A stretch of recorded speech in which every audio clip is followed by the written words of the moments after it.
제가 잘 설명해 드렸는지 모르겠습니다만, 아니, 이제 말뚝이가 이해한 방식으로 이제 이 드라마를 이제 말로 풀어드렸는데, 어떻게 보셨어요? 사실 제가 1편에서 말씀드렸다시피 그냥 읽었을 때 막 바로 이 분위기라거나 그런 것들도 제가 탐지하기가 조금 어려웠기 때문에 뭐 왜 그런지 모르겠지만 뭐 그러니까 제가 지금 풀어드리는 걸로 들으셔가지고, 이제 새로 다시 읽은 느낌이에요. 솔직히 말해서. 이런 게 안 읽혔다는 말씀이시죠? 그러니까 이러한 예, 흐름이라는 것들이. 그런 전쟁 중의 상황이나 그 안에서 있는 뭐 위태로움이나 뭐 그런 것들을 느끼지 못하고 전 솔직히 그걸 좀 이해를 못했었거든요. 그 주석으로 설명이 좀 달려 있는데 밖에서 주되게 뭐 전쟁 소리나 뭐 그런 음악 소리들이 나오고 근데 막상 이 전쟁이 펼쳐지고 있는 와중에 왜 집만 이렇게 보고 있지? 물론 중간에서는 전쟁 장면이나 뭐 그런 것들도 나오긴 하지만 그래서 그 분위기 자체를 아예 잘 이해를 못했었거든요. 근데 어쨌건 이 실마리를 다시 또 잡아가기 위해서라도 일단 처음 들었던 궁금증부터 제가 질문을 좀 해야 될 것 같아요. 솔직히 저 혼자서 종합적으로 뭔가 정리가 잘 안 돼가지고 네. 네, 염치 불문하도록 하겠습니다. 아니, 뭐, 영시 불문할 건 사실 없는데. 아니, 전 박사라는 이름이 본래 네네네. 오케이. 네, 가세요. 네. 1편에서 네. 지제에게 대한 얘기를 하셨었어요. 그러니까 거기서부터 이제 저는 이제 한 켠에 숨겨놓고 이야기를 들었던 건데 저는 일단 그 얘기를 마지막까지 딱 들었을 때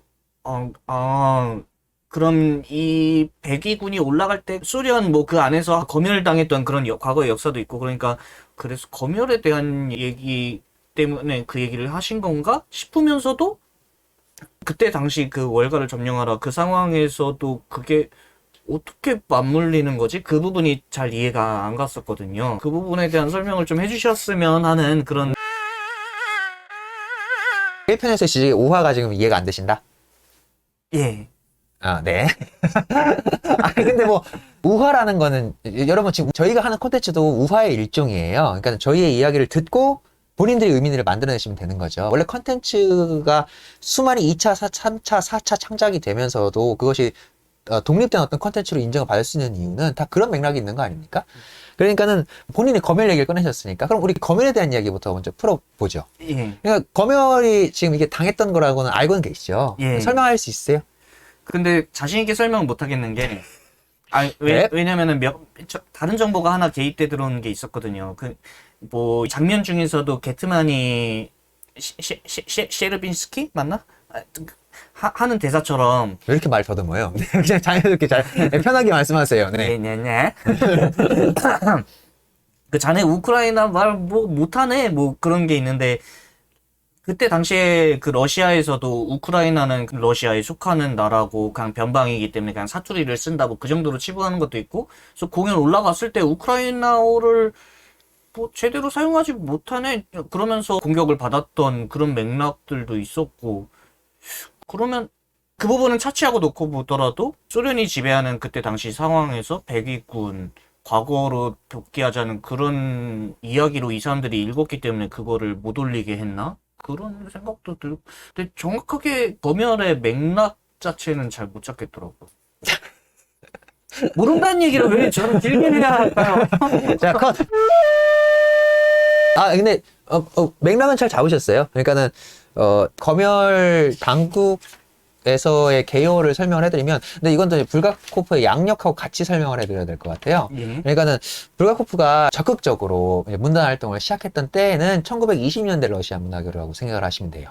자, 1917년, 그러니까 볼셰비키 혁명이 1차 러시아 혁명 이후에 한동안 굉장히 지지부진하다가, 그러니까 1905년에 피해 일요일 사건, 이건 아시죠? 피해 일요일. 네. 네, 이 사건 아시죠? 무슨 사건? 몰라요. 그러니까 피해 일요일 사건 여러분들 검색해 보세요. 방금 검색했다가 혼나가지고 뺐어요. 자, 그러니까 피해 일요일 사건 이후부터가 사실 러시아 혁명의 시발점이란 말이에요. 근데 그걸 설명하진 않을게요. 너무 길게 가니까. 피해 일요일부터가 그러니까는 러시아 혁명의 조짐이 보이기 시작하는 때라고 생각하시면 돼요. 그래가지고 뭐 그 후에 뭐 전함 포테킴 사건이니 전함 포테킴 사건 관련된 영화가 있지 않습니까? 그래서 그때로 쭉 오면서 그때부터 이미 볼셰비키라는 이 거대한 이 프롤레타리아 당 이 성립하게 되는 배경이 그때부터란 말이에요. 레닌은 이때부터 도망 다니고 있었어요, 사실. 그러다가 1917년에 이제 그 모종의 일로 통해 가지고 러시아로 레닌이 돌아오고 트로츠키 돌아오고 이제 볼셰비키 당내에서 권력 다툼하고 이러면서 잠깐 갈라섰다가 다시 러시아 내전 터지면서 이것이 다시 합쳐지고 뭐 이러한 흐름들이 있단 말이에요, 러시아 역사 내에서.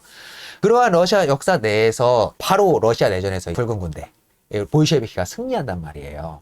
연도 이건 사람마다 이 내전을 끝내는 시기를 어떻게 잡냐에 따라 다르지만 러시아 땅덩이 얼마나 큽니까, 여러분? 그러니까는 모스크바를 위시한 이쪽 유럽에 있는 요 지역을 다 점령했을 때를 러시아 내전의 끝으로 볼 것인지, 아니면 저쪽 극동에 있는 저 일본과의 그 관계까지 다 정리했던 그때를 내전의 종식으로 볼 것인지에 따라 가지고 연도수는 조금씩 다릅니다. 근데 아무튼 핵심은 러시아 내전이 이제 끝나갈 무렵. 그러니까 여기 백위군도 이제 배경이 되는 게 1918년이거든요. 우크라이나 사태는 이미 1918년에 끝나요. 내전상에서 우크라이나 상황에 대해서 정리는.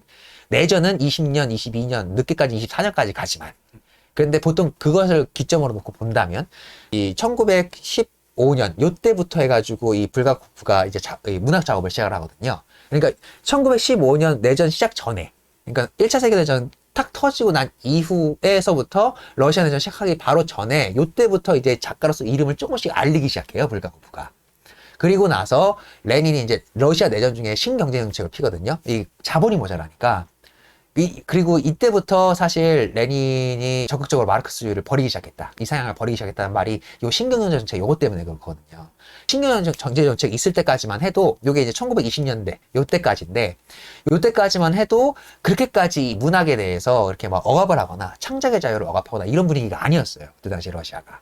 작가들이 자기의 창작의 자유를 갖고 자기의 사상을 갖고 이 문학 작업을 하는 거를 검열을 안 했었어요. 그래가지고 초기 작품들이 남아있는 겁니다. 그 있는 상태 그대로.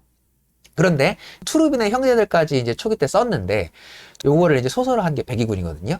백위군 소설이 넘어가는데 22년인가? 요때 들었으면서 스탈린이 들었었잖아요. 레닌이 이제 병사하고 나서. 이때부터 이제 이 문학 창작에 관련된 광범위한 검열 작업이 시작됩니다. 그 검열 작업이 이전에 그 몰리에르 때 설명했었습니다만 그때는 이제 신고전주의라는 맥락으로 인해서 가톨릭의 인텔리들이 비극에서 이게 아리스토텔레스 이것을 어떤 강력한 미학적 규범으로 놓고서는 이것을 비극에 이걸 적용시키라고 막 이렇게 압박하던 시기가 있었잖아요. 그러한 시절 때 있었던 그러한 것은 사실 다 예술계 내에서 한정적인 이야기였어요. 근데 이 불가호가 살던 시대에는 이게 국가 차원에서 이제부터 이 완벽하게 공산화된 이 러시아, 스탈린 체제에서의 러시아에서의 이 문학이란 것은 완벽한 단일 법칙, 3일치 법칙도 아니야. 단일 법칙. 무조건 볼셰비키적인 혁명적인 카타르시스를 유발시키는 작품이 아니면 쓰면 안 되는 시절이 된 거예요. 이 단일 법칙 하나입니다. 프랑스의 신고전주의는 예술의 비극에만 한정지었지. 볼셰비즘은 모든 예술 분야에 다 적용시킵니다. 볼셰비키적이 아니야? 혁명적이 아니야? 예술이 아니야. 검열. 이거예요. 그러니까는 더 오목한 겁니다. 완전히 더 오목한 시대예요. 그러니까는 얘가 이름은 났는데 작가적 명성 떨치면서 이제 작품을 올리고 막 해야 될 거 아니에요. 그래가지고 모스크바 예술극장에서 이거 백위군 소설 너무 좋다. 이거 희곡화해달라. 이거 우리 모스크바 예술극장에서 걸자. 이런 제안이 들어오는 요 시기가 이미 스탈린 체제로 넘어가고 그리고 당연히 권력이 센데 들러붙어가지고 이걸 찬미하는 예술가들도 당연히 있었겠지 않습니까? 그리고 거기에 프롤레타리아 작가 동맹이라고 랴프라고 있었거든요. 심지어 마야콥스키라는 시인은 철저히 이 공산주의를 옹호하는 시인이었단 말이에요. 이런 사람들이 오늘 제가 이거 읽어들어서 아시겠지만 얘 거를 좋게 봤겠냐고. 당연히 좋게 안 봤겠죠. 그러니까는 이거를 희곡화해서 무대를 올리자라는 제안이 들어왔음에도 불구하고 당연히 검열하지 않았겠어요. 그리고 그 검열에 대해서 불가코프는 당연히 항의했겠죠. 그러니까는 이런 것도 또 정치적 맥락에서 놓고 보면 멘셰비키랑 볼셰비키가 갈라진 이유 그건 아세요? 몰라요. 그러니까는 볼셰비키가 그러니까 그 우리말로 따지면 다수파예요. 멘셰비키가 소수파예요. 거기 가면 그래요. 그런데 볼셰비키, 멘셰비키가 이게 갈라서면서 당권을 누가 가져가느냐? 이거 갖고 싸울 때 볼셰비키 메세비 이러면은 볼셰비키 또 어마무시한 사람들이 몰려들었네 뭐 이렇게 또 착각하기 쉽잖아요. 딱 한 표 차이 났어. 한 표 차이. 그러니까 사실 비슷비슷해요.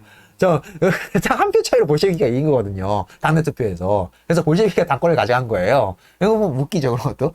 그런데 볼셰비키가 레닌이 주도하던 시절까지, 그러니까 레닌하고 트로츠키가 주도하던 시절까지만 하더라도, 그러니까 1921년 요때까지만 하더라도 작가들한테 되게 온화했다고요, 볼셰비키가. 막신 고리키가 철저하게 볼셰비키 친정부적인 작가인데, 고리키가 그래서 불가코프를 굉장히 옹호해 줍니다. 마지막 말년에 나오는 불가코프의 작품까지 막신 고리키는 아시죠? 네. 이름은 들어보셨죠? 네. 막신 고리키 대표 작품 뭐? 네, 밑바닥에서예요. 네, 밑바닥에서. 네, 이거 알아요.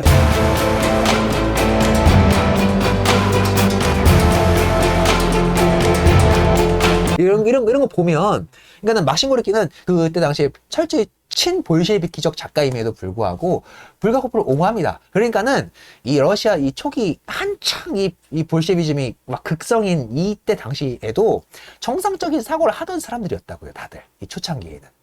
그래서 불가코프 작품이 문제가 없는 것 같은데 왜 자꾸 검열을 하라고 뜨느냐? 그 검열을 하라고 했던 애들은 뭐야? 철저하게 볼셰비즘으로 무장된 이념형 예술가들이 이런 데 토를 달기 시작한 거예요. 마치 몰리에르 시대 때 따르티프 저거 브루나시곡이라고 막 이렇게 그랬던 애들이 누구였다고요? 몰라요. 가톨릭 성체라고 네. 말씀드렸죠. 네네. 프란치스코 성체. 그런 애들이 있었던 거예요. 근데 그 집단이 규모는 작은데 걔네들이 그 보편적인 목소리를 내는 것도 아닌데 목소리가 크니까 시달리기 싫으니까는 야 싫다잖아. 싫다잖아. 그러니까 이런 거 좀 빼자. 이런 타협점을 찾으려고 했던 거예요. 불가코프의 마음을 이해하는 예술층에 있는 사람들도. 근데 불가코프가 이거를 너무 싫어한 겁니다. 그런데 불가코프한테도 그런 속물적인 근성, 속물적인 어떤 그런 마음이 공연을 올리고 싶잖아요. 그래가지고 처음 희곡이 올라갈 때는 이제 이런 얘기할 때 참 상당히 조심해야되는데 위대한 선생님입니다. 네, 연극계에서 굉장히 위대한 선생님 스타니슬라브스키와 그때 당시에 있었던 그 모스크바 예술극장 극장장이 다 볼셰비키 당원이었거든요. 그러니까는 이 분들이 검열에 적극 찬성하고 그리고 이제 검열하면서 첫 번째 검열작인 이제 투르빈가의 나날들이라는 것으로 이제 검열을 해서 이제 공연을 올렸어요. 대성공. 그런데 웃긴 건 뭐냐면 극성본자들은 그러니까는 그냥 까기 위해서 한 거기 때문에 지들 입맛에 맞게 검열해서 올려가지고 민중들은 다 좋아하고 다 막 연일 매진에 뭐 엄청나게 공연도 오래됐어요. 그런데 이 완벽하게 이 사상으로 내가 한테는 그냥 마음에 안 드는 거야. 그러니까 내리라고 공연이 끝난 그날까지도 계속 합니다. 그런데 첫 번째 검열도 클래식 하니까는 이런 건 내가 그럼 검열할게라고 해서 내면에서 대성공을 이뤘는데도 불구하고 그 후에 후속 내는데 불가코프가 올린다고? 안 돼. 불가코프? 이렇게 마치 타진녀 같은 놈들 있죠. 그런 놈들처럼 그렇게 군 거예요. 그리고 솔직히 말씀드려가지고 저는 물론 마야콥스키라는 시인도 좋아하긴 합니다. 그 나름의 뜻이 있고 맥락이 있는 사람이라서. 그런데 마야콥스키도 투르빈가의 나날들 처음 올라왔을 때 깠어요. 반혁명적, 반프롤레타리아적 공연이라고. 그러니까 뭘 검열했느냐? 이게 더 궁금하신 거겠죠? 오늘 저희가 읽어드렸던 희곡의 내용은 가장 검열을 의식하지 않았다고 판단되는 것을 번역한 이제 강수경 선생님이신데 그 선생님이 2판을 저희가 이제 읽어드린 거고 원래 투르빈가의 나날들의 내용은 지금 내용에서 어떤 게 바뀌어져 있냐면 여러 가지 소소한 것까지 다 바뀌어 있긴 하지만 크게는 두 가지예요. 알렉세이가 페트룰라 도당하고 싸우다 죽지 않습니까? 근데 검열판에는 살아나요. 그러니까 마지막에 돌아오는구나. 네, 마지막에 붉은 군대가 막 들어오잖아요. 알겠다. 그렇게 들어올 때 얘가 총상 입고 누워 있다가 소리와 함께 알렉세이가 살아나요. 물론 그들의 구원으로 위해서 얘가 살아난 것은 아니지만 그런 느낌이 드는 도식을 취한 거죠. 그런 것들이 있고 그리고 그 검열판에는 제가 페트룰라 도당이 유대인을 이제 핍박하는 장면이 있다고 했었죠. 네. 그런 장면을 빼라고 얘기합니다. 그러니까는 페트룰라 도당이 뭐예요? 붉은 군대와 함께한 뜻은 아니지만 근본적인 뜻은 같은 프롤레타리아잖아요. 그 프롤레타리아들한테 나쁜 어떤 이미지를 줄 수 있는 그런 장면이잖아요. 그냥 평범한 소시민보다 막 학살하니까. 그러니까 우리 혁명 조직에서 저런 비도덕적인 일이 있을 수 없어. 빼! 이렇게 되는 거죠. 그런데 그러한 검열을 투르빈과 나나들 쓸 때는 받아들였어요, 불가호프가. 그리고 받아들였을 때는 제가 생각하기에는 아까 말씀드린 건 속물적 근성도 있었겠지만 그때 툴툴거렸다고 해요. 그래가지고 이 모스크바 예술극장하고 계속 싸웁니다, 사실. 불가호프는. 그리고 그렇게 재석이 툴툴대고 나오니까 당연히 아프라는 프롤레타리아 작가 동맹 애들은 이 불가호프가 눈에 까시잖아요. 아니 우리가 생각하기에는 전 세계에는 있지도 않을 최첨단 국가, 그때 당시에 최첨단 국가였어요. 프롤레타리아 혁명을 이뤄낸 국가가 유일하게 러시아였단 말이에요. 다른 데 다 이 썩어빠진 부르주아 나라들로 다 재편돼 가고 있는데 러시아만 이 전 세계적인 전 지구적인 최초의 프롤레타리아 혁명, 민중혁명을 이뤄낸 국가라는 자부심들이 있었단 말이에요, 지들한테. 이런 시대 상황을 이해하셔야 돼요. 걔네들은 무조건 나쁜 놈들이라고. 지금에 와서 저희들은 그 결과가 최악이라는 걸 알죠. 이미 다 망했잖아요. 구소련 체제는 다 망했잖아요. 그러니까 그게 무의미한 철학적 사상이었다라고 지금 벌써 회의로 넘어가신 분들도 있고. 그래, 저희 세대는 저런 것들이 이제 처연한 역사의 한 자취로 이미 다 이해하고 있는 이런 세대지만, 그때 당시 그 사람들한테는 그게 정말 자기들의 인류가 새롭게 뉴 인간, 새로운 인간으로 발돋움할 수 있는 뉴 타입, 새로운 뉴 타입 인간들이라고 본인들은 진짜 그렇게 믿었던 시대란 말이에요. 그리고 심지어 내전에서 승리했고, 그러니까 어떤 이념 전쟁인 거예요? 프롤레타리아 대 부르주아의 이념 전쟁. 여기서 프롤레타리아가 승리했다라는 이 자만심이 한층 여기까지 올라와 있고, 그런 애들 속에서 당연히 이것을 찬양하는 작가들은 이 혁명의 그런 어떤 안 좋은 측면을 부각시켜? 이건 용납할 수 없는 거거든요. 그리고 불가코프라는 놈이 썼는데 이걸 자꾸 이거 아주 그냥 막 발레를 막 써놔? 이러니까 당연히 핍박 안 받았겠습니까? 그러니까는 그 후에 내프 정책을 비꼬았던 이제 조야의 아파트, 이제 우리나라 번역판에는 조이카의 아파트라는 걸로 번역된 것도 있고 조야의 아파트라는 걸로 번역된 것도 있어요. 조야의 아파트라는 희곡은 그 내프 정책 때 러시아 내전이 이제 계속 반복되면서 이제 이 자금이 딸리니까 원래 이 사회주의 국가로 이거를 이제 쭉 가려고 했는데 러시아 내전에서 질 것 같으니까는, 그래서 레닌이 내프 정책을 피지 않습니까? 그러니까는 사회주의 경제 체제에서 일시적으로 자유 경제 체제를 시도를 합니다. 그리고 레닌은 이건 일시적인 거다. 내전에서 승리하면 다시 폐기한다. 그렇게 얘기하고 시작하는데 이게 이제 레닌이 첫 번째 비판을 사회주의자들한테 비판을 받게 되는 그러한 흐름으로 가게 되죠. 그러니까는 결국에 너도 져버렸네 이렇게 돼버리는 거예요. 근데 어찌됐든 그 신경의 정책으로 인해서 광범위하게 이 자금을 수급할 수 있게 되거든요. 요때 신경의 정책 때 그래서 일부 부르주아들한테 다시 자유무역이라던가 이 물건 판매라던가 이런 것들을 허용해주고, 그러고 해서 세금을 걷고, 그리고 트로츠키를 불러와가지고 징병제를 다시 부활시킵니다. 그래가지고 온 나라의 장병들한테 의무 징병제를 지게 함으로써 순식간에, 군사가 없으니까 순식간에 모든, 그래서 승리할 수 있어. 이런 배경들이 있거든요. 역사 시간이 아니니까. 근데 요 내프 정책 때 기회다 해가지고 그때 광범위하게 돈을 빨아들여가지고 벼락부자가 된 사람들이 있어요. 아주 온갖 비도덕적이고 비합법적인 어떤 그런 짓거리를 통해 가지고 돈을 긁어모은 그 20년, 21년 요때 돈을 긁어모은 애들이 있거든요. 요 사람들을 까는 희극을 조야의 아파트라고 썼거든요. 그러니까 이거는 사실 러시아 볼셰비키 당에서 놓고 보기에는 이거는 부르주아 까는 거니까 괜찮을 것 같은데 싶어가지고 스탈린도 올리라고 해요. 스탈린도 이건 괜찮잖아, 올려 라고 했는데 이미 아까 얘기했던 그 랴프라는 그쪽 공산주의에는 이미 불가코프라는 애한테 이미 저 새끼가 쓰는 거는 부르주아의 어떤 이런 것들을 풍자하는 거라고 해도 저 새끼의 속내는 믿을 수가 없어. 저 새끼가 무조건 안 돼. 이런 식으로 갑니다. 이건 너무한 거 아니냐고. 백이군하고 조야의 아파트는 공연을 올려가지고 아주 대성공을 거둬요. 민중들도 좋아하고, 또 조야의 아파트는 TV극이긴 하지만 풍자적 속성이 있어가지고 이 코믹한 장면이 많아서 대중들이 좋아했는데도 불구하고 계속 공격받습니다. 그 후에 희곡을 계속 쓰면서 이제 올리려고 하는데 그 후에 있는 작품들이 이 공격이 계속 거세지면서 그 이후에 나오는 이제 뭐 개의 심장이라던가 뭐 이런 중편들 이런 것들은 출간 다 못하고요.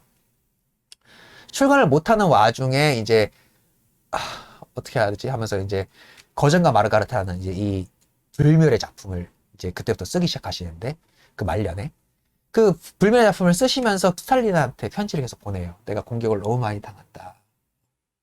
나는 그런 의도가 있는 사람이 아니다. 그냥 이런 생각을 가지고 있는 한 명의 작가일 뿐이다. 라고 해서 스탈린한테 계속 편지를 또 보내기도 해요. 제발 공격을 멈추게 해달라고 하고, 제발 만나달라고 하고. 요게 소재가 돼가지고 이제 그 스페인 작가 후안 마요르가가 이제 스탈린에게 보내는 연애 편지라는 희곡도 쓰기도 했죠. 이런 후반기 과정을 거치세요. 그리고 위선자들의 밀교. 이게 계속 공격을 받으니까 위선자들의 밀교라고 해가지고 아까 제가 말씀드렸던 몰리에르가 그렇게 공격받았던 그 일화가 있지 않습니까? 그 일화를 불가코프가 알았던 것 같아요. 몰리에르가 그때 당시에 받았던 그 이 공격을 소재로 해가지고 몰리에르와 루이 14세의 관계, 아까 그 제가 예전에 다 설명해 드렸죠. 그곳을 정확하게 희곡화시켜 놓은 것이 위선자들의 밀고입니다. 요거를 또 그때 당시에 있었던 모스크바 예술극장에서 좋게 봐요. 그래서 요거 한번 다시 한번 오랜만에 당시의 신작으로 공연 한번 올려봅시다 라고 하고서는 이제 공연 연습에 들어가거든요. 그런데 5년 동안 연습만 하고 공연을 못 올려요. 걔네들의 그 어마무시한 공격 때문에. 아까 얘기했던 랴브라든가 이런 애들 공격 때문에. 그래서 그 지지부진한 과정 내에 공연이 올라가기 전에 이제 막바지에 드디어 스타니슬라프스키를 불러드립니다. 왜 우리께 공연이 안 되는지 이 위대한 연출. 왜냐면 스타니슬라프스키는 정말 위대한, 그때 당시 러시아의 스타니슬라프스키는 그때 당시에는 예술계의 거목이에요. 걔가 하자면 하는 거야. 그런데 그 스타니슬라프스키가 이제 와서 스타니슬라프스키의 연출 노트가 남아 있습니다. 그 위선자들의 밀교 그 5년차 막바지에 이런 점을 이렇게 수정하고 이런 점을 이렇게 연기하고 이 장면은 이렇게 이해하면 되겠고 이런 그 연습 과정 있죠. 그때 당시에 그 불가코프와 그 연습했던 그 연출가와 그 배우들과 나눴던 그 연습 과정이 몇 편이 속기록으로 남아있는 게 번역된 게 있어요. 그거 읽어보시면요, 진짜, 와, 진짜, 저는 그거 읽으면서 여러분 진짜 너무 답답해요. 고구마. 이제 불가코프가 연습 중에 계속 불평하는 거죠. 스타니슬라프스키 선생님, 제가 당신이 위대하다는 걸 압니다. 콘스탄틴 세르게예비치, 전 당신의 의견이 옳다는 것도 알고 다 압니다. 그런데 저희가 지금 5년째 연습만 하고 공연을 못 올리고 있습니다. 제발 뭐가 문제가 되고 뭐가 되는지 그런 것들 이건 좀 잘 알려주십시오. 왜 이렇게 정말 굉장히 저자세로. 왜냐면 이미 공격을 너무 많이 당했고 이 사람은 그래가지고 이미 병이 날 대로 났고 이런 상태거든요. 그럼 나중에 스타니슬라프스키는 정말 열심히 도와줘요. 그 글만 읽어봐도 그 사랑이 느껴져요. 그런데도 불구하고 단호한 게 있습니다. 그래가지고 스타니슬라프스키가 그렇게 얘기하죠. 새로 뭘 쓰라는 게 아니다. 단지 다듬어지지 않는 대사를 다듬고 몰리에르의 천재적인 면을 부각시키는 쪽으로 내용을 수정해라. 당신이 쓴 이 위선자들의 밀교는 몰리에르를 너무 그냥 일상적인 평민으로 묘사해 놓고 있지 않느냐. 그의 천재적인 면을 이게 왜? 자, 이제 여러분 이런 데서 느낌이 좀 오시나요? 네. 그러니까는 불가코프가 그렇게 얘기합니다. 제가 보여주고 싶은 건 평범합니다. 그가 천재라는 걸 부정하는 것이 아니고요. 그의 평범한 측면입니다. 이렇게 타협을 하지 않습니다. 자, 이게 그러니까 무슨 얘기냐면 아까 얘기했던 볼셰비즘 내에서의 이 단일 법칙이라는 게 뭐예요? 어떤 영웅을 묘사하려고 해? 그러면은 그 영웅의 이 위인적인 면, 영웅적인 면모, 천재적인 면모, 이런 좋은 것들을 보는 것을 묘사하는 것이 그 볼셰비즘이 원하는 문학의 모태예요. 계층을 뚫고 나와야 돼. 그런 영웅 서사를 보고 싶은 거예요. 그러니까 왜냐면 이 한창 들떠오르는 국가잖아요. 그런데 그 사람이 핍박받고 그리고 그 사람의 어떤 뭐 추악한 스캔들을 드러내는. 왜냐면 몰리에르가 좀 스캔들이 좀 있긴 있었거든요. 근데 그런 것들도 일상의 사실이었잖아요. 몰리에르한테 덮여진. 근데 왜 그런 것만 강조하고 몰리에르의 천재적임을 부각시키지 않느냐. 그러니까 자꾸 이거 지금 못 올라가고 있는 거 아니냐. 공연하고 싶지 너 이거. 그러면 그런 부분만 좀 다듬고 몰리에르가 왜 천재적인지를 보여줄 수 있는 그런 장면을 조금 넣자. 스타니슬라프스키는 이렇게 회유하는 겁니다. 근데 제가 이게 왜 조심스러워하는지 아시겠죠? 왜냐면 대한민국에서 연극학도들은 스타니슬라프스키에 대한 이런 전체적인 면모를 잘 몰라서요. 그래서 제가 굉장히 조심스럽습니다. 위대하신 분이에요. 위대하신 분이고 저 스타니슬라프스키 굉장히 좋아합니다. 그러니까 어른의 입장으로 이제, 왜냐면, 또 이거 얘기할 게 너무 많네. 스타니슬랍스키와 체육과의 관계. 이것도 모르시는 분 없지 않습니까? 그냥 자세히는 모르더라도, 이거는, 지금 러시아 예술 해가지고 최고, 누구라고 얘기하면 단연 체홉이고요. 체홉의 이 위대한 예술을 그 당시에 이제 전 유럽에 이게 최고다라고 얘기하면서 이걸 하게 만들어줬던 게 스타니슬랍스키거든요. 그런 위대한 연출가가 심지어 위대한 연기론까지 만들어냈어요. 메커니즘을 만들어낸 사람이에요. 시스템을 만들어낸 사람이란 말이에요. 그러니까 저는 존경하는 사람입니다, 여러분. 절대 스타니슬랍스키 적이 아니에요. 그런데도 불구하고 그런 위대한 교육자, 위대한 스승이라고 할지라도 예술계에 있어서는 그 체제 속에 속해 있었을 때 어떠한 이면들을 갖고 있는가 라는 게 불가코프랑 대비를 시키면 좀씩 드러나기 시작합니다. 저는 이런 지점을 오늘 얘기하고 싶었어요. 그래서 불가코프는 작가의 자유를 얘기합니다. 내가 쓰려고 하는 게 반란을 일으키라거나 공산주의 체제에 반대한다거나 혹은 사회주의 체제를 내가 멸시한다거나 그런 글을 쓰고자 하는 게 아니다. 나는 부르주아를 옹호하는 것도 아니고 인텔리아겐체를 옹호하는 것도 아니고 다만 인간의 일상의 소시민적인 모습 내에서 이러한 고민들을 안고 가는 사람들이 있단 말이다. 그런데 그걸 쓰려고 하는데 왜 그것을 반혁명적이고 반프롤레타리아적이라고 얘기하면서 검열하라고 쓰느냐. 근데 스타니슬랍스키가 이 말이 뭔지를 알아요.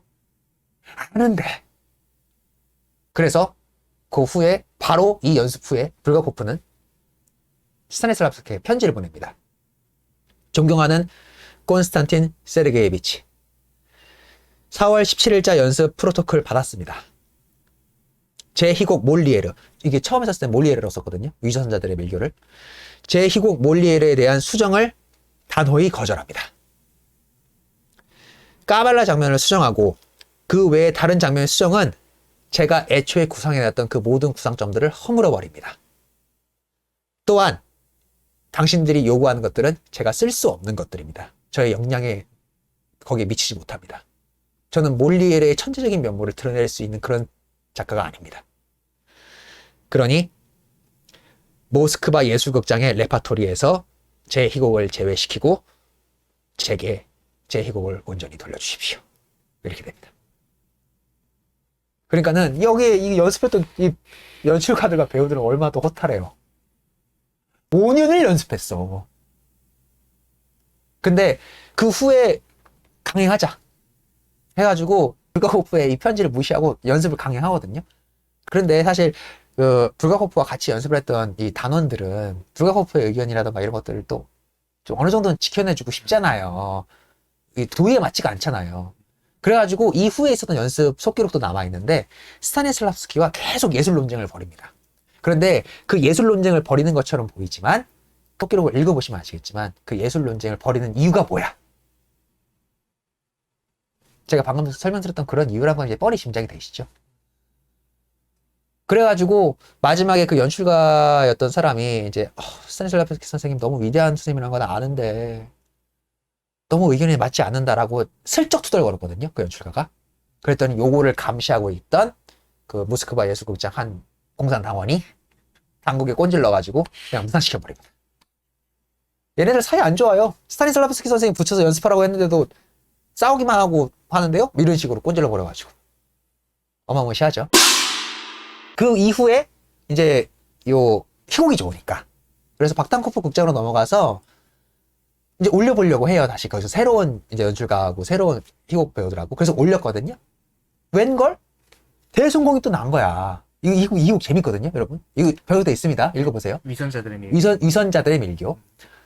그래서 올렸는데 아니야 다를까 또 아까 걔네 리아프 걔네 해가지고 7일 만에 내려갑니다. 이러한 이 박해의 역사, 후반기 박해 역사를 갖고 있는 사람들. 이 이후로 스탈린에게 보내는 편지가 굉장히 많아지기 시작했고, 그래서 아까 잠깐 언급했던 그 스페인 작가 후안 마요르가라는 스페인 현대 작가가 있어요. 그 사람이 쓴 이제 이게 재밌잖아요, 소재가. 그래가지고 실제 역사적인 사건으로는 그 수많은 편지를 이 불가코프가 스탈린한테 보냈는데 스탈린은 거기에 답장을 한 번도 하지 않았다고 나옵니다. 역사적인 사료로는. 그런데 이제 거기서 이제 이 작가적 상상력이 발동을 하셔가지고 써낸 거에서는 그래가지고 이제 그 편지를 쓰면서 그 스탈린의 입장을 대변하는 어떤 그런 환상으로서 스탈린의 언급이 나오기도 하고 막 그래요. 왜냐면 스탈린은 실제로 불가코프의 연극을 굉장히 좋아했거든요. 야, 조의 아파트 너무 재밌는데? 투르빈가의 나라들 너무 재밌는데? 하라 그래. 그러니까는 이 둘의 관계를 놓고 보면은 저 몰리에르 때 설명드렸던 루이 14세와 몰리에르의 관계가 이해가 좀 이게 매칭되는 게 있지 않으십니까? 심지어 루이 14세보다 스탈린은 훨씬 더 그러니까 관대했던 거예요. 그런데도 불구하고 이 얼마나 열성적인 이 공산당원들, 이 볼셰비키 당원들의 젊은 작가들과 그 랴프 문학 작가 동맹애들, 얘네들이 얼마나 됐으면 결국 마지막에 스탈린도 올리지 말랜다. 너무 힘들다. 쟤네들 내가 끌고 가야 되는데 불가코프 미안. 이렇게 된 것 같아요. 느낌이. 그러니까는 불가코프는 거의 이제 말년의 편지까지 가게 되면 막 그런 편지만 써서 보냅니다. 제 희곡, 제 소설, 제 글, 이걸 이 나라에서 출판할 수 없게 하실 작정이시라면 제발 저를 차라리 국외 추방시켜 주십시오. 이런 편지는 남아있어요. 그러면서 그 옆에서 마누라가 계속 얘기하죠. 그 편지를 스탈린이 읽을까요? 읽겠지.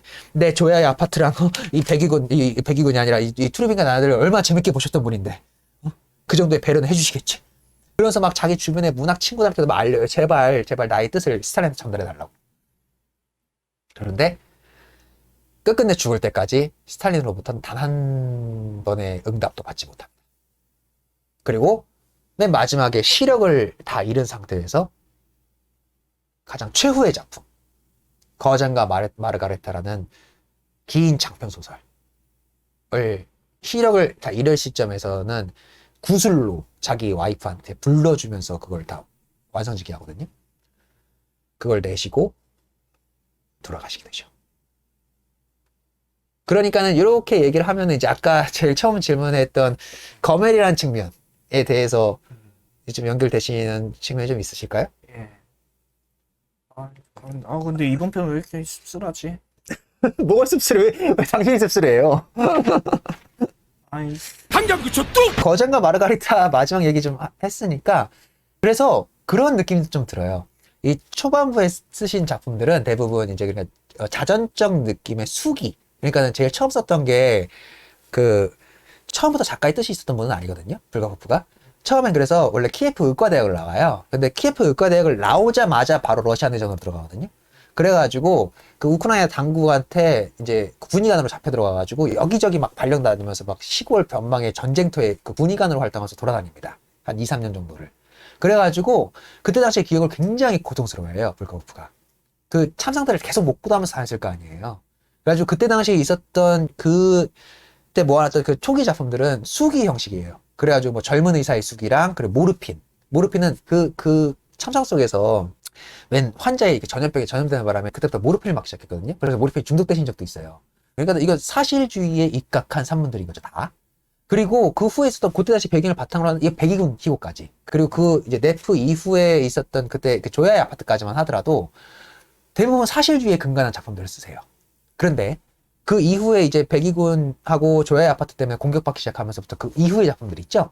그 이후의 작품들 보시면 이제 뭐 게이 심장이라던가 뭐 거장과 마르가리타 그리고 질주라는 희곡도 있거든요. 후반기 썼던 이런 작품들은 사실주의적 성격에서 벗어납니다.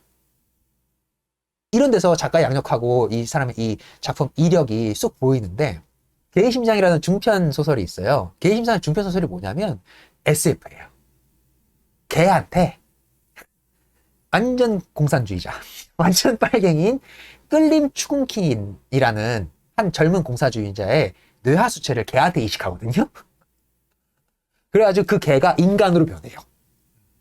이 과정에 대한 소설을 담는 내용이 개의 심장이라는 이런 SF 소설을 아주 사실주의적으로 쓰시고 그리고 계속 언급했던 거장과 마르가레타라는 진짜 이거 어마어마한 꼭 읽어보십시오, 여러분. 한 600페이지 되거든요. 그러니까는 길어요. 엄청난 장편인데 러시아 문학의 특징일까요? 어마무시하지 않습니까? 엄청 긴데 그런데 이 거장과 마르가리타라는 극도 거의 뭐 환상적 사실주의 이런 느낌이 듭니다. 악마 나와. 악마 나와요. 악마 나와요, 여러분. 그래서 재밌습니다. 그러니까 거장과 마르가리타는 뭐냐면 공산주의 체제로 재편된 철저하게 현실이 반영된 세계에 볼란도라는 흑마술사와 그의 수하들 이 도시에 일주일간 아주 기묘한 현상들로 나라를 난장판으로 만들어 놓고 떠나는 내용이에요. 재밌죠?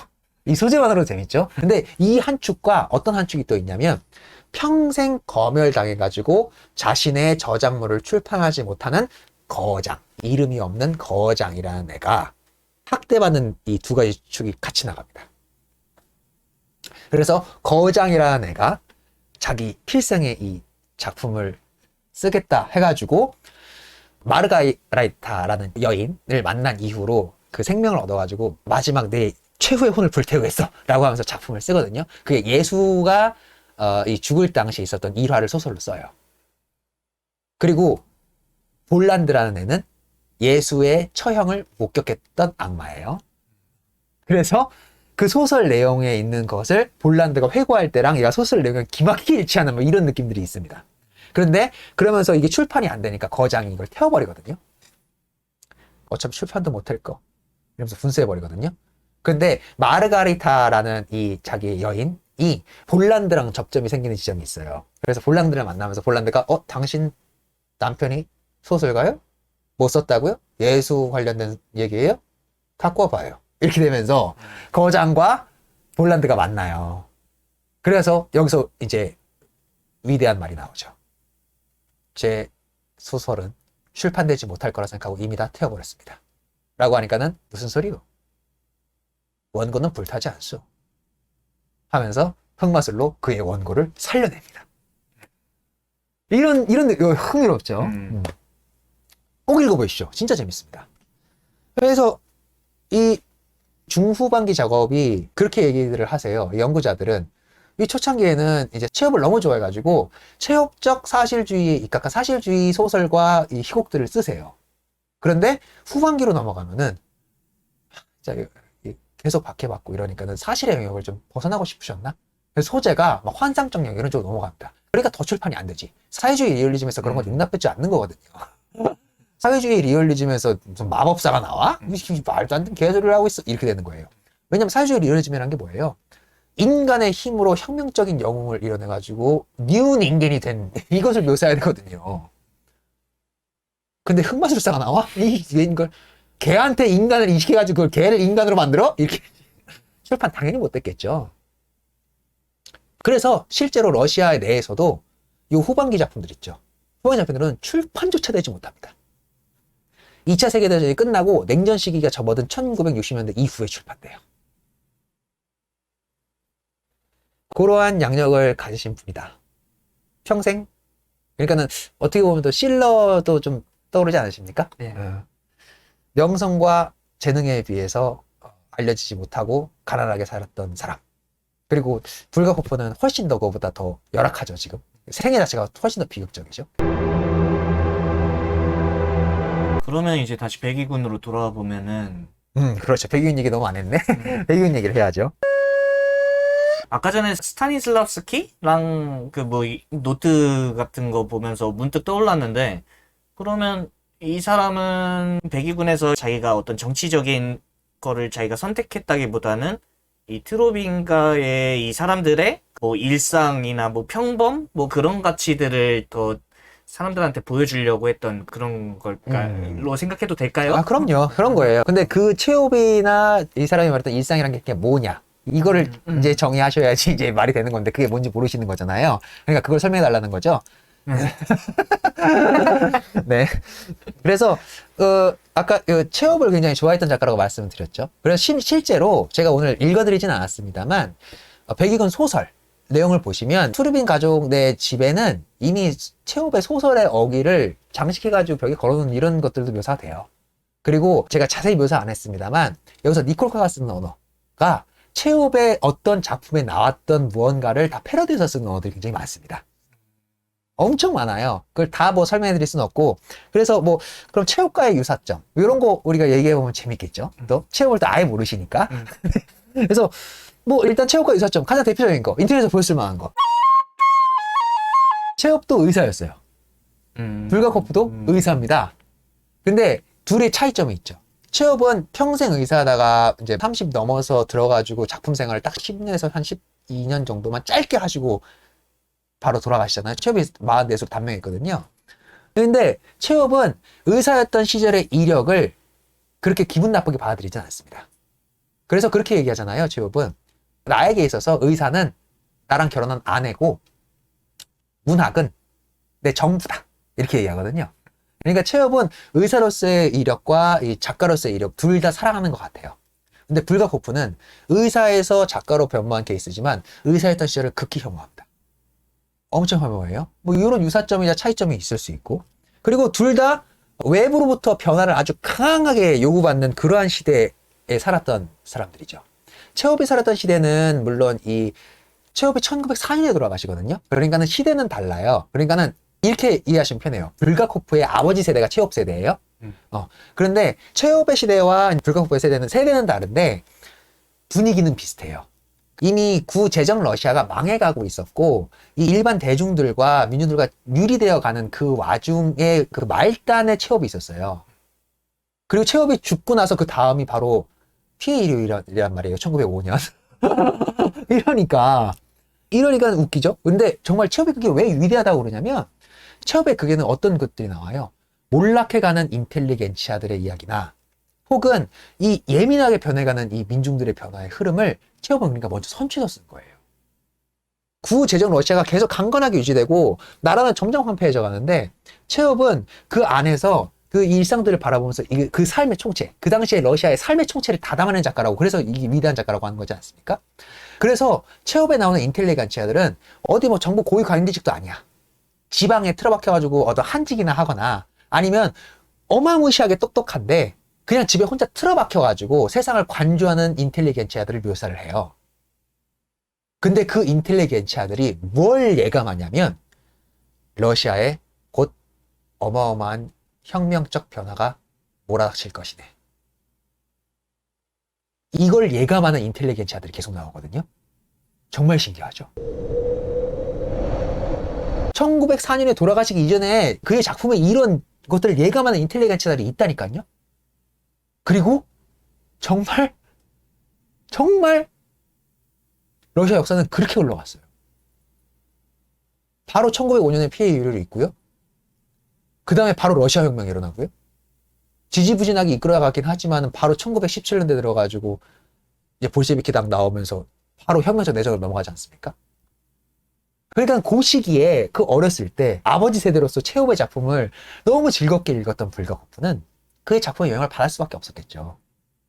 그리고 그가 그 캐릭터 속에서 예언해놨던 그 인텔리겐츠의 예언이 지금 자기가 살고 있는 이 시대는 뭐야? 그대로 실현돼서 격변의 시대를 살고 있는 사실주의로서 이걸 묘사할 수 있는 이런 행운이 있는 거잖아요, 지금. 그걸 그러니까는 체홉과 비슷한 언어로 지금 묘사하고 있는 거죠. 자, 우리나라에 곧 큰 격변이 있을 거네 라고 예측하는 인텔리겐츠들이 나오는, 그리고 그 소시민 부르주아 혹은 소시민 가정들이 나오는 그 총체적 일상을 묘사했던 체홉의 캐릭터들이 그대로 살아서 불가코프의 이 백이군에서는 그 격변의 혁명기에서 어떻게 그 가치들을 유지하려고 싸워나가는가, 이런 연장선이 생기는 거예요. 그러니까 이런 유사점들이 이제 좀 보이시나요? 그래서 체홉의 벚꽃동산이라던가 오늘 제가 읽어서 이 분위기를 느껴보시면 알겠습니다만 그런 느낌 계속 나실 거예요. 이거 세자매 내용하고 비슷한데? 이거 벚꽃동산 내용하고 비슷한데? 왜냐면 벚꽃동산, 세자매 이런 거 여러분들 보신 사람분들은 아시겠지만 그 삶의 이면이라든가 총체를 읽어내지 못하면은 체홉의 희곡이 지루하다고들 얘기하지 않습니까? 왜냐면 체홉의 극에는 그런 사상적인 이념을 직접적으로 논하는 인물들이 안 나오기 때문이에요. 그걸 다 아는, 사상과 이념 논쟁과 관념과 뭐와 이런 것들을 다 아는데 현실적으로 그걸 바꿔낼 수 없는, 그 권력을 갖지 못한 일상적인 평범한 소시민들이 그러한 사회 속에 던져졌을 때 그 어마어마한 예감과 비극을 이겨내기 위해서 무엇을 하는가, 여기에 집중을 해야지 이 사람들의 비극이 보이거든요. 이해되시나요, 이제? 안 되시는 것 같은데? 얼추 알 것 같지만 왜냐면 제가 체육 걸 안 읽어봤기 때문에. 아, 체육을 안 읽어보셨어요? 미치겠네. 네. 아무튼 그렇습니다, 여러분. 그렇겠거니 하면서 그러니까는, 역으로 체육 거를 읽게 되겠죠. 그래서 그런 비슷한 분위기가 나옵니다. 그리고 이제 뭐 전기상 또 특징점이 너무 많아요. 둘 다 50 못 넘고 사망하셨고요. 비슷한 연배에 또 돌아가세요.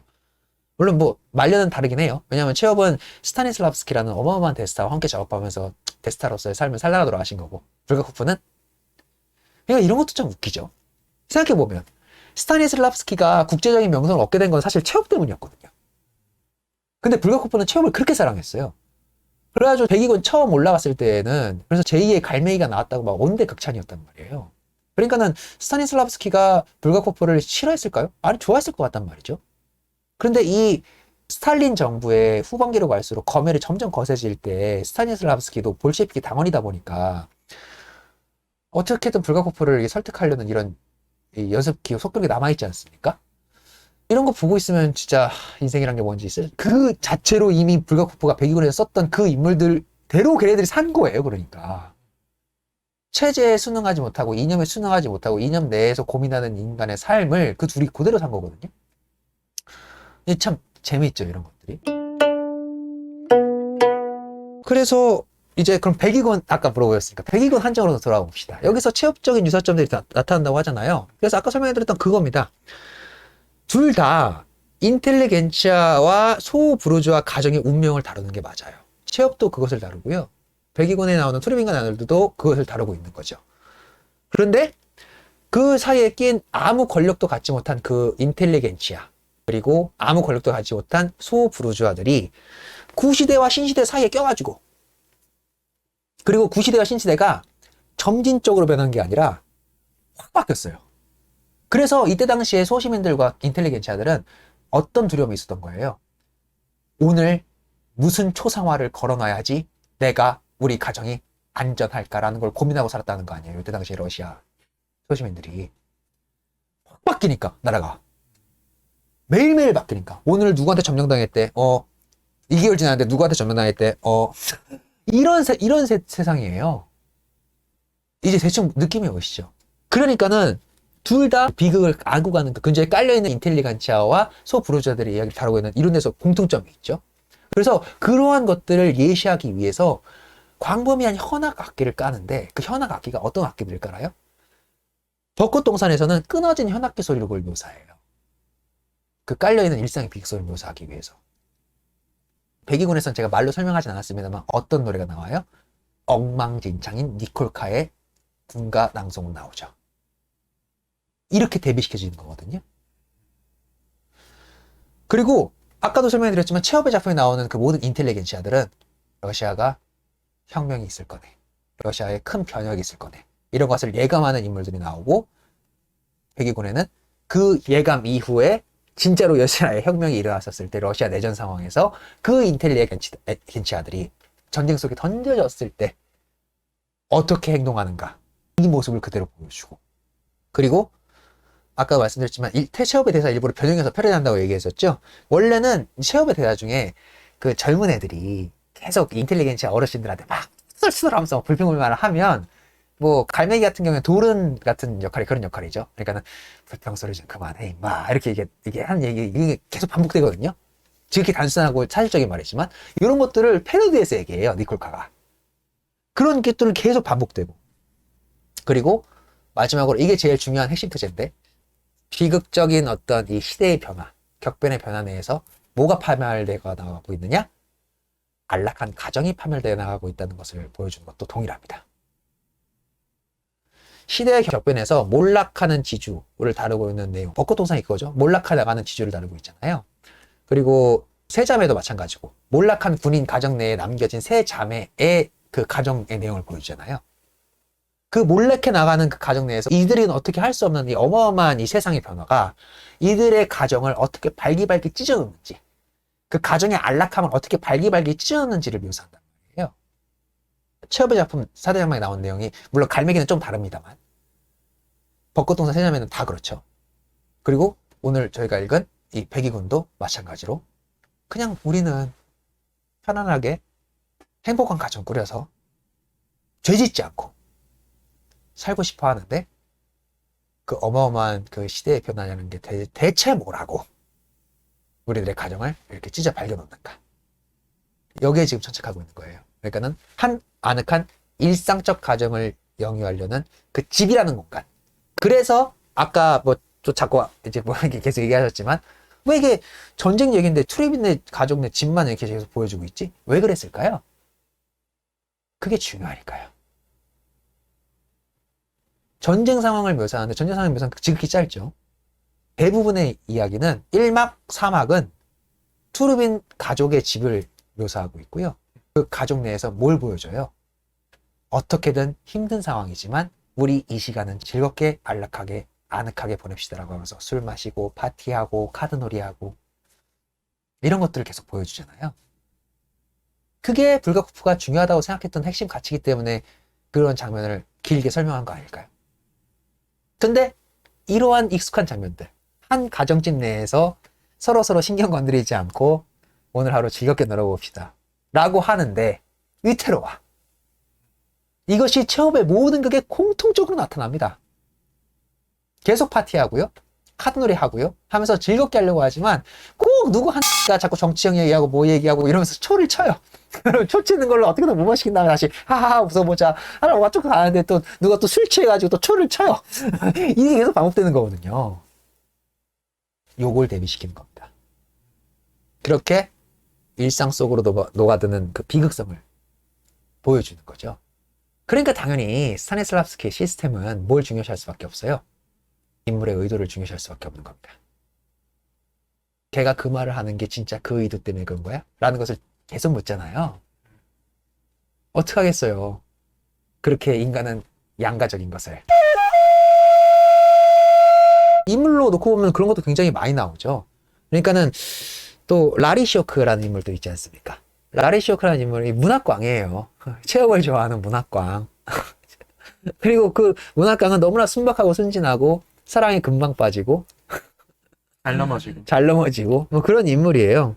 그런 인물이 요 백이군 희곡에는 안 나오지만 소설에는 미실라ев스키가 라레시오크한테 아유 저 아직 저 보드카도 못 마시는 저 꼬치에 털도 안 난 놈 이렇게 막 놀리잖아요. 그러면서 이제 그한테 시를 좀 읽어보라고 하거든요. 너 문학부 지망이라며 시 쓸 줄 알아? 시 좀 읽어봐 라고 하는데 여기는 안 나와요. 그런데 이제 소설에는 걔가 이제 시를 읽거든요. 근데 걔가 읽는 시가 푸슈킨 시대에 있었던 서정시입니다. 왜냐면 프롤레타리아 사회주의 이루어지면 들어오면은 서정시 같은 것도 용납이 안 되는 거거든요. 혁명을 노래하지 않는 시는 시가 아니에요. 그런데 그렇게 라리쇼크가 시를 이제 서정적으로 읊으니까 다들 그 시를 이렇게 탁 들으면서 굉장히 좋아합니다.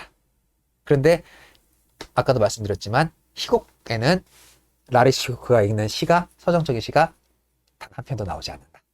뭐 이런 것도 검열의 일환이 아니었을까? 그렇게 생각해 볼 하죠.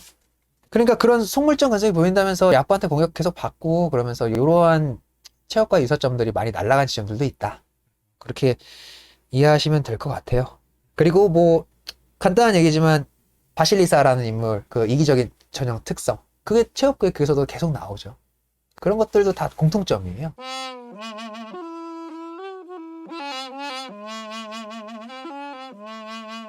근데 물론 이 후기 아까 설명드렸던 뭐 개의심장이라던가 이런 데 오면은 조금 내용이 바뀌긴 합니다.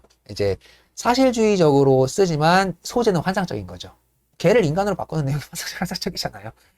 그러면서도 시물간 이 통과하는 가치는 있어요. 개의심장은 그러니까는 당연히 끌림 추궁킨이라는 그 청년 공산주의자의 뇌하수체를 개한테 이식해가지고 이 개 샤리크가 인간 샤리코프로 변해가는 과정을 보여주거든요.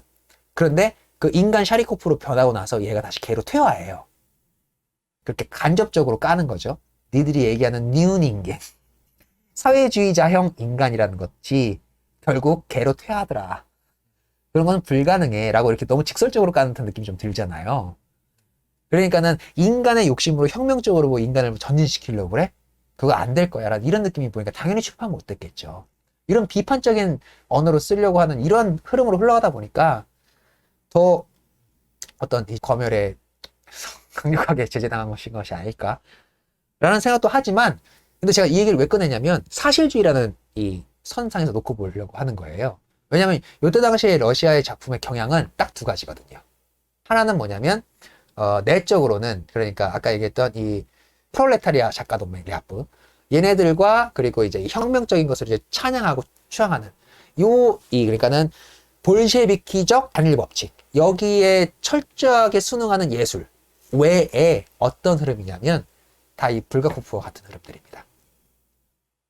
철저하게 검열당하고 뭘 하지만 옛날의 모든 이 위대한 고전들이 남겨왔던 가치들, 그런 것들을 선택적으로 받아들여서 우리가 이것을 사회주의 리얼리즘에 맞게끔 변형시켜 나가야지 우물안 개구리로 남아서는 안 된다 라는 요 흐름, 요 불가코프적인 흐름을 이제 동의하는 이 흐름이 또 하나가 저변에 있는데, 이 불가코프적인 흐름에 이 저변에 있었던 것들은 이제 아시다시피 장기간 검열로 인해서 이 세상 빛을 보지 못하다가 고르바초프가 이제 페레스트로이카 이후에 풀려나오기 시작하면서 이제 알려지게 됐다. 그렇게 이해하시면 될 것 같아요.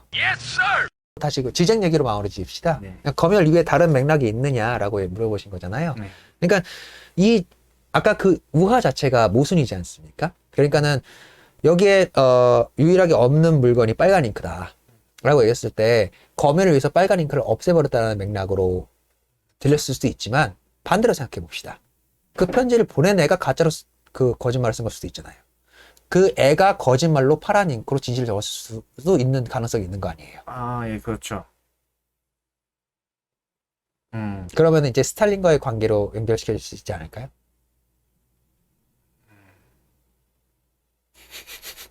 헷갈린다 이제. 모순이라는 게 이런 거거든요. 사람을 아주 그냥 미치게 만들어요. 그래가지고 어려워지죠. 오늘도 불가코프 읽어봤는데 같이 읽고 싶었다라고 생각한 이유는 지금 제가 설명을 하면서 충분히 설명이 됐을 거라고 봐요. 그러니까 너무 과한 이념과 그리고 정의라는 것이 인간의 어떤 것을 검열에 들어오고 말소시키려고 하고 그 체제 내에서 예술가들이 어떻게 고민하고 있는가, 그 모든 게 자유로 보장된 이 민주주의 국가에 살고 있는 우리들도 사실 그런 검열들이 굉장히 많지 않습니까? 네. 어딘가 뭔가 누군가 단체를 만들어서 하면 다 날아가니까요. 그런데 굴하지 마시고 예술가분들이시여, 자기가 쓰고 싶은 걸 쓰십시오. 언제고 좋은 작품이라면 그것이. 단서는 그거겠죠. 좋은 작품이고 자기의 모든 걸 태운 작품이라면 후대의 그 누군가 반드시 발굴해냅니다. 모든 예술가분들 힘내십시오. 제가 하고 싶었던 말은 사실 이겁니다. 젊은 작가들 화이팅! 네, 그겁니다. 힘내세요. 명작 향기가 나요. 예, 불가코프의 백이군 읽어봤습니다. 다음에도 좋은 희곡으로 다시 찾아뵙는 걸로 하도록 하겠습니다. 지금까지 도토레 알뚝이었습니다. 감사합니다. 감사합니다.